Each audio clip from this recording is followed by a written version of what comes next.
कन्नड तालुक्यात मुख्यमंत्री समृद्ध पंचायत राज अभियानांतर्गत ग्रामपंचायतीची सखोल तपासणी करण्यात आली। देवळा पंचायत समितीच्या नियुक्त पथकाने विविध विकास कामांचा प्रत्यक्ष आढावा घेतला। या तपासणी दरम्यान ग्रामपंचायत कार्यालय, अंगणवाडी, शाळा, आरोग्य उपकेंद्र, स्मशानभूमी, अमृत वाटिका, घनकचरा व्यवस्थापन, जलशुद्धीकरण केंद्र, महिला बचत गट, डिजिटल सेवा, सीसीटीव्ही व्यवस्था तसंच मनरेगा अंतर्गत झालेली विविध कामे यांची पाहणी करण्यात आली। दैनंदिन कामकाज, कर वसुली, प्रशासकीय नोंदी, विकास योजनांची अंमलबजावणी आणि लोकसहभागातून राबवलेले उपक्रम यांचा सविस्तर आढावा घेण्यात आला। गावातील स्वच्छता, पाणी पुरवठा, शैक्षणिक आणि आरोग्य सुविधा तसंच एकूण विकास कामांबाबत पथकाने समाधान व्यक्त केलं। ग्रामस्थांचा सक्रिय सहभाग हा विकासासाठी महत्त्वाचा ठरत असल्याचं निरीक्षण यावेळी नोंदवण्यात आलं। देवळा पंचायत समितीच्या पथकाने मुख्यमंत्री समृद्ध पंचायत राज अभियानांतर्गत तालुक्यातील विविध ग्रामपंचायतींची प्रत्यक्ष पाहणी आणि तपासणी केली। या तपासणीमध्ये ग्रामपंचायत कार्यालय, जिल्हा परिषद शाळा, अंगणवाडी केंद्र, आरोग्य उपकेंद्र, आपलं सरकार सेवा केंद्र तसंच स्वच्छता अभियान, पाणी पुरवठा, कर वसुली, डिजिटल सेवा, महिला बचत गट, वृक्षारोपण आणि विविध सामाजिक उपक्रम यांचा सखोल आढावा घेण्यात आला। 1 एप्रिल 2025 ते 31 मार्च 2026 या कालावधीतील विकास कामे, प्रशासकीय नोंदी, योजनांची अंमलबजावणी, लाभार्थी माहिती आणि आर्थिक व्यवस्थापन यांची देखील तपासणी करण्यात आली। पथकाने प्रत्यक्ष स्थळ भेट देऊन कामांची पडताळणी केली। गावातील स्वच्छता, हरित उपक्रम, पिण्याच्या पाण्याची व्यवस्था, शैक्षणिक आणि आरोग्य सुविधा तसंच ग्रामपंचायतीचं डिजिटल कामकाज याबाबत समाधान व्यक्त करण्यात आलं। ग्रामस्थांचा सक्रिय लोकसहभाग विकास प्रक्रियेत महत्त्वाचा ठरत असल्याचं निरीक्षण यावेळी नोंदवण्यात आलं। कन्नड तालुक्यातील टाकळी शाहू येथे छत्रपती शिवाजी महाराज स्मारक परिसरात महाराणा प्रताप जयंतीनिमित्त 12 मीटर उंच भगवा ध्वज स्तंभ उभारण्यात आला। या ध्वजस्तंभाचं लोकार्पण सुट्टीवर असलेल्या सैनिक मारुती चिकणे यांच्या हस्ते करण्यात आलं। ध्वजपूजन सैनिक कैलास शेळके यांच्या हस्ते पार पडलं। या उपक्रमासाठी माजी सैनिक मारुती चिकणे, उत्तम साबळे, विष्णू चिकणे आणि इतर सगळ्यांनी मिळून एकत्र येत सुमारे 60,000 रुपयांची लोकवर्गणी दिली। परिसरात सातत्याने श्रमदान आणि सामाजिक उपक्रम राबवणाऱ्या या सैनिकांच्या पुढाकारामुळे स्मारक परिसर अधिक सुशोभित झाला। यावेळी महाराणा प्रताप आणि छत्रपती शिवाजी महाराज यांचा जयघोष करण्यात आला। कार्यक्रमाला सोसायटी चेअरमन प्रकाश दहीहंडे, ग्रामपंचायत सदस्य, ग्रामस्थ मोठ्या संख्येने उपस्थित होते। या बातमीचा आढावा घेतलाय प्रतिनिधी देविदास थोरात यांनी। आज टाकळी शाहू येथे आजी माजी सैनिक यांच्या लोकवर्गणीतून छत्रपती शिवाजी महाराज यांच्या पुतळ्यासमोर महाराणा प्रताप जयंतीनिमित्त ध्वजारोहणाचा कार्यक्रम करण्यात आला आणि हा 12 मीटर पोल आजी माजी सैनिक यांच्या लोकनीती प्रतिनिधीतून बसवण्यात आला। नगर तालुक्यामधील नांदगाव इथं मुख्यमंत्री समृद्ध पंचायत राज अभियानांतर्गत शासकीय अधिकाऱ्यांचा सन्मान सोहळा पार पडला। या प्रसंगी लोकनियुक्त सरपंच सखाराम अण्णा सरक यांच्या हस्ते अधिकाऱ्यांचा सत्कार करण्यात आला। या कार्यक्रमात पंचायत समितीचे बीडीओ, विस्तार अधिकारी तसंच ग्रामविकास अधिकारी यांचा फेटा आणि घोंगडी देऊन सत्कार करण्यात आला। ग्रामपंचायत स्तरावर राबवण्यात येत असलेल्या विकास कामांची दखल घेत हा सन्मान करण्यात आल्याचं सांगण्यात आलं। या कार्यक्रमाला माजी सरपंच अथाभाऊ सरक, मनोज पुंड, प्रवीण जाधव तसंच ग्रामविकास अधिकारी यांच्यासह मोठ्या संख्येने अधिकारी आणि ग्रामस्थ उपस्थित होते। यावेळी सरपंच सखाराम सरक यांनी नांदगाव ग्रामपंचायतीला अभियानात निश्चितच बक्षीस मिळेल असा विश्वास व्यक्त केला। या बातमीचा आढावा घेतलाय प्रतिनिधी रावसाहेब वरपे यांनी। नमस्कार, मी सखाराम सरक, सरपंच नांदगाव, तालुका जिल्हा अहिल्यानगर। आज या ठिकाणी मुख्यमंत्री समृद्ध पंचायत राज अभियानाची तालुकास्तरीय कमिटी या ठिकाणी गावची तपासणीसाठी आलेली आहे आणि आज आम्हाला या ठिकाणी म्हणजे असे अपेक्षा आहे की नक्कीच या ठिकाणी तालुक्यामध्ये आमचा नंबर आल्याशिवाय राहणार नाही, कारण त्या पद्धतीचं काम या ठिकाणी आम्ही गेल्या वर्षभरापासून करतो आहोत आणि त्या पद्धतीने काम केलेलं आहे। नक्कीच या ठिकाणी मूल्यांकन होऊन गावाला या ठिकाणी बक्षीस मिळाल्याशिवाय राहणार नाही अशी या ठिकाणी आजची आमची अपेक्षा आहे।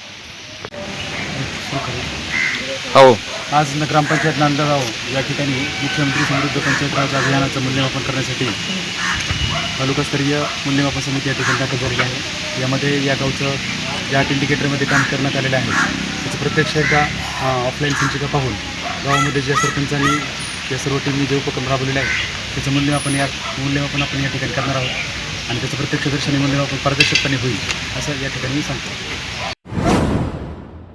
छत्रपती संभाजीनगर इथं महाराष्ट्र राज्य कृती समितीच्या वतीनं सुरू असलेलं ग्रामरोजगार सेवकांचं बेमुदत आमरण उपोषण आज चौथ्या दिवशीही सुरूच आहे। राज्यातील सुमारे 28,000 ग्रामरोजगार सेवकांच्या प्रलंबित मागण्यांसाठी हे आंदोलन करण्यात आले। विनोद चव्हाण यांच्या नेतृत्वाखाली सुरू असलेल्या या आंदोलनात शासनानं अद्याप कोणताही ठोस निर्णय न घेतल्यानं उपोषणकर्त्यांमध्ये तीव्र नाराजी व्यक्त केली जाते। उपोषणकर्त्यांच्या प्रमुख मागण्यांमध्ये 3 ऑक्टोबर 2024च्या शासन निर्णयाची अंमलबजावणी, NMMS प्रणालीत सुधारणा, फेस ID ऐवजी सुलभ उपस्थिती पद्धत, मानधन वेळेवर देणं आणि प्रवास भत्ता नियमित मिळावा या मागण्यांचा समावेश आहे। अनेक महिने मानधन थकीत राहत असल्यानं आर्थिक अडचणी वाढत असून कामकाजावरही परिणाम होत असल्याचं आंदोलकांचं म्हणणं आहे। शासनानं तातडीनं निर्णय न घेतल्यास आंदोलन अधिक तीव्र करण्याचा इशारा देण्यात आलाय। जंगल परिसर भागात गेल्या 4 ते 5 दिवसांपासून तेंदूपत्ता संकलनाच्या कामाला वेग आलाय। ग्रामस्थांना मोठ्या प्रमाणात रोजगार मिळतोय, त्यामुळे गावकऱ्यांमध्ये उत्साहाचं वातावरण निर्माण झालंय। तेंदूपत्ता तोडताना वन्य प्राण्यांपासून सतर्क राहावं, तसंच उन्हाच्या तीव्र तडाख्यामुळे पिण्याच्या पाण्याची योग्य सोय सोबत ठेवावी असं आवाहन वन विभागानं केलंय। सध्या हवामानात होणाऱ्या बदलांमुळे सायंकाळी वादळी वारे आणि काही ठिकाणी पावसाची रिपरिप होत असल्यानं तेंदूपत्त्याचं नुकसान होण्याची शक्यता व्यक्त केली जाते। तेंदूपत्ता दर शेकडा 500 ते 600 रुपयांपर्यंत विकला जात असल्यानं संपूर्ण कुटुंब मिळून संकलन करते, त्यामुळे दिवसाला सुमारे 1000 ते 1500 रुपयापर्यंत उत्पन्न मिळत असल्यानं आर्थिक हातभार लागतोय। उन्हाळ्यात रोजगार हमीची कामं कमी असल्यानं ग्रामीण भागातील नागरिक तेंदूपत्ता संकलनाकडे वळत असून कुटुंबाच्या दैनंदिन खर्चाचा ताण काही प्रमाणात कमी होत असल्याचं चित्र आहे। नागपूर इथं पोलिसांनी मोठी कारवाई करत 6 टन प्रतिबंधित मांगूर मासा जप्त केलाय। या कारवाईत जवळपास 31 लाख रुपयांचा मुद्देमाल हस्तगत करण्यात आलाय। 4 आरोपींना ताब्यात घेण्यात आलंय। बजाजनगर पोलिसांची गस्त सुरू असताना कृपलानी चौक परिसरात एका संशयित ट्रक थांबवून तपासणी करण्यात आली। तपासादरम्यान ट्रकमध्ये मोठ्या प्रमाणात प्रतिबंधित मासा आढळून आला। प्राथमिक माहितीनुसार हा माल बेंगळूर इथून उत्तर प्रदेशकडे नेला जात होता। घटनेची माहिती मिळाल्यानंतर नागपूर येथील मत्स्य महाविद्यालयाच्या अधिकाऱ्यांनी तपासणी करून हा मासा प्रतिबंधित असल्याचं स्पष्ट केलंय। यानंतर पोलिसांनी तात्काळ कारवाई करत ट्रक जप्त करून आरोपींना ताब्यात घेतले। पुढील तपास सुरू आहे।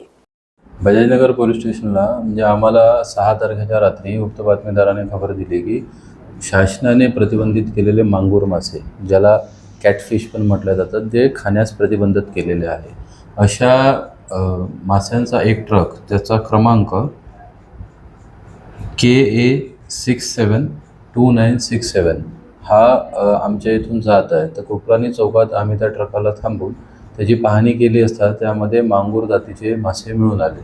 तेव्हा तो ट्रक डिटेन करून आम्ही फिशरीज डिपार्टमेंटला संपर्क केला, त्यांच्याकडून खात्री केली आणि त्यांनी सांगितलं की सदर जे मासे आहे हे मासे जे आहे प्रतिबंधित आहे, शासनाकडून प्रतिबंधित केलेले आहे। त्यानुसार त्याच्यावर कारवाई करण्यात आली। त्याच्यात 6 टन मासे होते आणि एक आयशर गाडी, असा एकूण 31 लाख रुपयाचा मुद्देमाल आम्ही जप्त केलेला आहे। त्याच्यात 4 आरोपी केलेले आहे आणि सदरचा माल हा बँगलोरवरून UPकडे जात असल्याची आम्हाला प्राथमिक माहिती मिळालेली होती। ही संपूर्ण कामगिरी माननीय DCP रेड्डी साहेबांच्या मार्गदर्शनात आणि ACP सोनेगाव यांच्या मार्गदर्शनात PSI पवार आणि त्यांच्या पथकाने केलेली आहे। राजा शिवाजी चित्रपटाच्या पार्श्वभूमीवर अभिनेते रितेश देशमुख आणि अभिनेत्री जेनेलिया देशमुख कोल्हापूर दौऱ्यावर होते। यावेळी देशमुख दाम्पत्यानं एकत्रितपणे कोल्हापुरातील श्री अंबाबाई मंदिरात देवीचं दर्शन घेतलं। चित्रपटाच्या यशासाठी आणि शिवमय प्रवासाला आशीर्वाद मिळावा यासाठी त्यांनी देवीसमोर नतमस्तक होत प्रार्थना केली। देशमुख दाम्पत्याच्या या भेटीमुळे कोल्हापुरात चाहत्यांमध्ये उत्साहाचं वातावरण निर्माण झालं होतं। राजा शिवाजी चित्रपटाला राज्यभरात सर्वत्र प्रेक्षकांकडून चांगला प्रतिसाद मिळतोय। दर्शनानंतर दोघांनी मंदिर परिसरात माध्यमांशी संवाद साधला। यावेळी आपले वडील स्वर्गीय मुख्यमंत्री विलासराव देशमुख यांना कोल्हापूरकरांनी जसं भरभरून प्रेम दिलं तसंच प्रेम मिळत असल्याबद्दल रितेश देशमुख यांनी कोल्हापूरकरांचे आभार मानले। अरे शांत शांत पूर्ण प्रतिसाद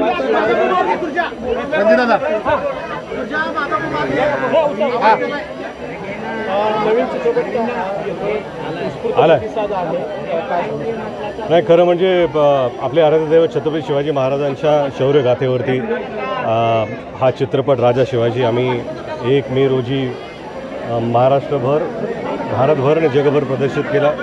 त्याला एवढा उत्स्फूर्त प्रतिसाद दिल्याबद्दल मी प्रेक्षकांचा अत्यंत आभारी आहे आणि ऋणी आहे. अंबाबाई मंदिरामध्ये दर्शनासाठी आलेला आहात. येताना देखील आपण उत्साह बघितला भाविकांचा असेल किंवा एकूणच दर्शकांचा. शिवाजी महाराजांच्या घोषणा देखील तुम्ही आल्यानंतर दिला.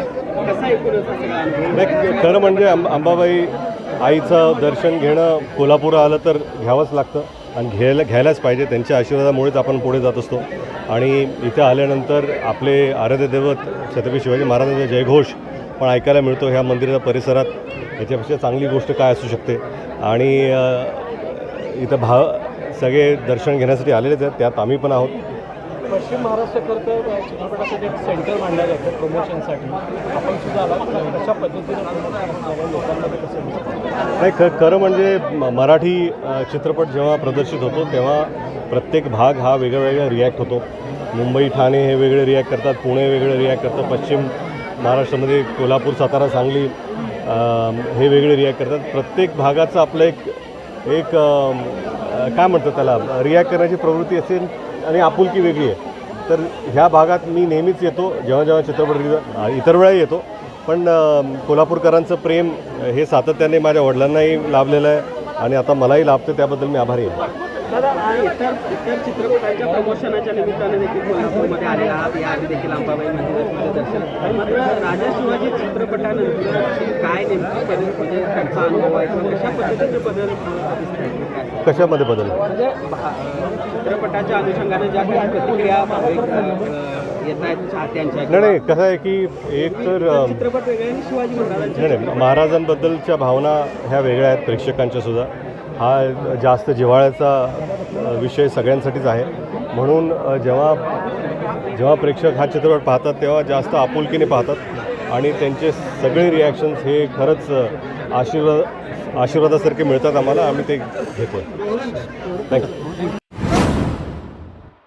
रायगड जिल्ह्यात शनिवारी अवकाळी पावसानं जोरदार हजेरी लावत जनजीवन विस्कळीत केलंय. विशेषतः पाली आणि सुधागड परिसरात तुफानी वादळी वाऱ्यासह मुसळधार पाऊस कोसळलाय. दुपारनंतर अचानक हवामानात बदल होऊन विजांच्या कडकडाटासह जोरदार पावसाला सुरुवात झाली. या पावसामुळे अनेक ठिकाणी रस्त्यावर पाणी साचलं असून वाहतुकीवर परिणाम झालाय. वादळी वाऱ्यामुळे काही भागात झाडं कोसळण्याच्या घटना घडल्या तर काही ठिकाणी वीज पुरवठा खंडित झालाय.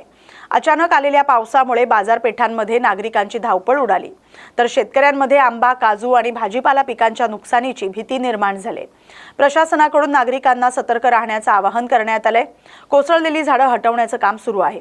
पुढील काही तासांतही पावसाची शक्यता असल्याचं हवामान विभागाकडून सांगण्यात आलंय. संगमेश्वर तालुक्यात सलग तिसऱ्या दिवशी अवकाळी पावसानं जोरदार हजेरी लावत जनजीवन विस्कळीत केलंय. वादळी वारे, विजांचा कडकडाट आणि मुसळधार पावसामुळे बाजारपेठ परिसरात मोठी तारांबळ उडाली. सायंकाळच्या सुमारास अचानक हवामानात बदल होऊन जोरदार पावसाला सुरुवात झाली. यामुळे बाजारपेठेतील रस्त्यांवर आणि नाल्यांमध्ये पाणी तुडुंब भरले तर व्यापारी आणि नागरिकांची धावपळ उडाली. काही काळ वाहतुकीवर परिणाम झाला असून उकाड्यानंतर आलेल्या पावसामुळे आरोग्यावरही परिणाम होण्याची शक्यता व्यक्त केली जाते. दरम्यान सततच्या अवकाळी पावसामुळे कोकणातील आंबा उत्पादक शेतकऱ्यांमध्ये चिंता वाढली. पिकांचं नुकसान होण्याची भीती व्यक्त केली जाते. या बातमीसोबतच बातम्या गावाकडच्या मध्ये आता इथेच थांबतोय. अशाच महत्त्वाच्या बातम्यांसाठी पाहत राहा न्यूज मराठी 24/7. नवा भारत, नवा विचार.